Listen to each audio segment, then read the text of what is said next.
to all these immigrant groups. It's not only Muslims, it's other groups as well. And they are saying in some sense that what we have, our identity, our traditions, our history, is not worth anything. And we just throw it in the garbage as soon as someone comes in and criticizes it or want to change it. And that, I think that's sad. It makes me sad. How do you compare your party, for instance, to the party of Mr. Geert Wilders in the Netherlands, for instance? There are similarities. He's more outspoken, I think, a bit more radical in his views and in his language than we are. And as far as I know, I think they have a more liberal stance on economic issues and things like that. We are very much in favor of this traditional Swedish welfare state with a high level of social security and things like that. So there are differences, but there are also similarities. He wants to keep Holland Dutch, and we want to keep Sweden Swedish. And so that's a similarity. You wouldn't consider him an extremist? No, I don't. Surely you've seen the film produced by himself, Fitna, yes. Fitna. Yes. What did you make of it? I think it's an interesting way to start a debate. He's not saying anything that is not already in the Quran, and he's showing what you can do with these quotations, how the Quran could be used in bad purposes. And I think that's important to start a debate about that. I think we have a very naive view of Islam and of the bad sides of Islam here in Sweden. So I thought it was a good way to provoke a debate, a discussion. Do you think the way he ended his film, Fitna, Part 1, because I understand that he's working on Part 2, which is even, as I'm told, going to be even more provocative.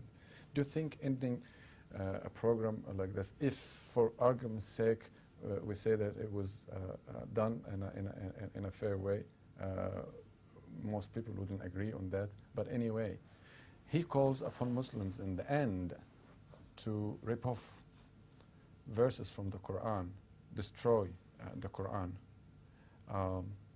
Is that a healthy way of establishing a healthy debate with the minority of Muslims in Europe? I don't think that he means that you should physically rip out the pages of the Quran, but That's what he actually I think proposes, it's a symbol. right? He doesn't do it. You can hear a sound, but he said, this is not up to me to rip out the pages. Yeah, so he's calling upon Muslims to do it, basically. Yeah, but he doesn't mean actually to rip out the pages. It's a symbol. He wants to start a debate. He wants the Muslims to take notice of these very hateful parts of the Quran, who calls for the killing of the infidels, who calls of the suppression of women, for example, and to change it like the Christianity, like the Christians in Europe has done. The Christians in Europe, they don't follow every single letter of the Bible. They have chosen some things, and they have said that the message of love and understanding is the most important. And other parts of the Bible, who is as bad as the bad parts of the Quran, they don't take much notice of anymore. And I think that Judge Willis wants the Muslims to do the same thing with their religion, and I agree with him in that matter. Your party is becoming increasingly popular. Yes. Tell us a little bit about the advancements and the progress of your party in recent years. Yeah, we've been growing very fast, mainly on the local and regional level. We have increased our seats in different local parliaments very much in the last elections. We were 1% from gaining entrance to the national parliament in 2006, and the opinion polls right now they show that we will probably gain entrance to the national parliament this autumn in the national elections. Right. In the name of free speech, allow me to make a comparison which some people also made to me at a certain point, that back in the early 1930s, You got it. Now I can see the impression on your face. Yeah. Hitler came through elections, and he was very much calling for at least some of what your party is calling for. Germany is for the Germans, employment, and the rest of it. I find the comparison quite insulting, actually. We are very much against all kinds of totalitarianism, and that's why we oppose the radical forms of Islam, for example. I think there are more similarities between the radical forms of Islam and Hitler and the Nazis than there is between our party and the Nazis in Germany in the 1930s and 40s. We are very much in favor of democracy. We want to keep helping refugees, both here in Sweden and in other places of the world. And I think to say that you are a Nazi because you don't want your identity to be weakened, you don't want your country to change radically, I can't see the relevance in that kind of argument. I don't think anyone who would suggest this kind of analogy would be necessarily suggesting that you are a Nazi. You're not. We know that you are not. Your party is not a Nazi. But the comparison is still there, and in my opinion is still valid in terms of the process. Democracy, yes, there was democracy in Germany, which brought Hitler because people voted for him. He was not in favor of democracy. He used democracy to impose dictatorship. Yeah, well, democracy could he never be used said he was also in favor today. of democracy. And it was a big difference because the Nazis in Germany, they weren't primarily saying they want to keep German. They wanted the whole world to be German. They wanted to rule other people. They wanted to impose their beliefs, their culture, their politics on other people. That's imperialism. And that's totally against the nationalism of my party. We say that every country have the right to live according to their religion, their culture, and to be respected for that. But we also have the right here in Sweden to have our own country. We just have one country in the whole world. It is my home. I love it. And I want what makes us special. I want to keep that. That doesn't mean we can't change. That doesn't mean we can't take influences from abroad, for example, if we like to. But if you force change on people, they will react in a negative way. And I think many Swedes today feel that the changes are happening too fast, and they have never been asked if they want them. And they feel that their lives are changing, and they have never been asked if they want this change. How do you know? I talk to a lot of people every day, and I see, as you said, that the support for my party is continuously growing. So that tells me that something in what we are saying must be true, at least for some people in our country. They feel the same way I feel. How do you explain this phenomenon? Whereas when you talk to most to Swedes here and around the world, they all know that we are living in a much smaller society now. We are living the age of globalization. How do you explain this rather contradictory phenomenon? To me, it's not contradictional. As I said, I think it's great that we have more trade with each other. We enrich each other.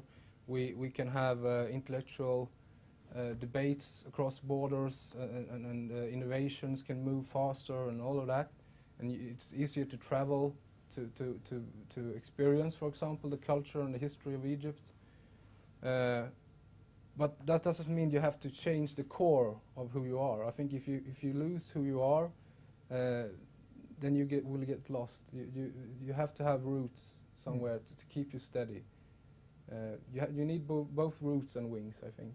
So I think in this day and age, with globalization and internet and a lot of traveling is easier and all that, it's more important than ever to have a sense of who you are, to have traditions and roots, and to be aware of your history, and to respect the people who have lived before you.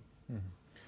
I had the opportunity to visit Rickenby, where many Muslim refugees Yes. live. Yes.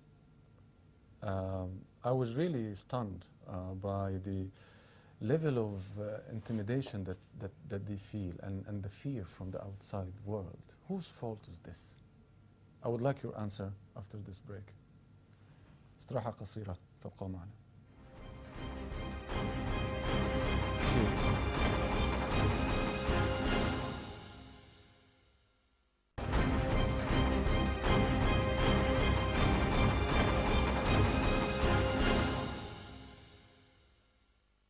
أهلا بكم مرة أخرى إلى هذا اللقاء الخاص مع السيد ماتياس كارلسون، المنظر الأيديولوجي لحزب يميني متطرف في السويد، هو حزب الديمقراطيين السويديين.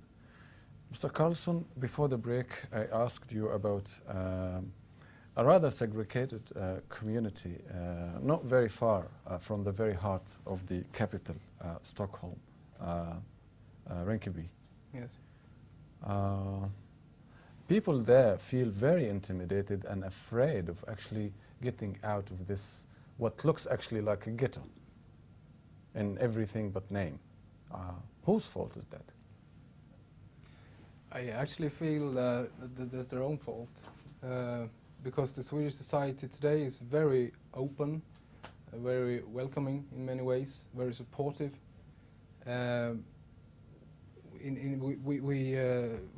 We subsidize.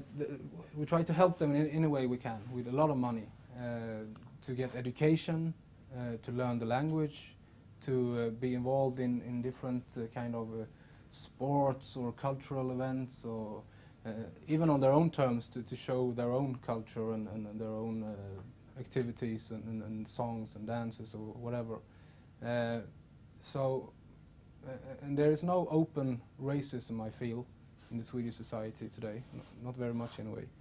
I think maybe they have. I've read a lot of reports in Swedish media that your middle name counts for a lot. Your place of birth will decide, actually. Many employers would look first at your place of birth. I mean, there is no hard evidence to support that. I've read Swedish media. Yeah. These are not I my know that the Swedish words. media writes things like that. But when you look at the scientific data of these surveys that's been made, it's often that you ask the immigrants, do you feel that you are discriminated? And they say yes, and then you take that as evidence that there are discrimination in the Swedish society. I mean that is wrong in many ways anyway. Of course.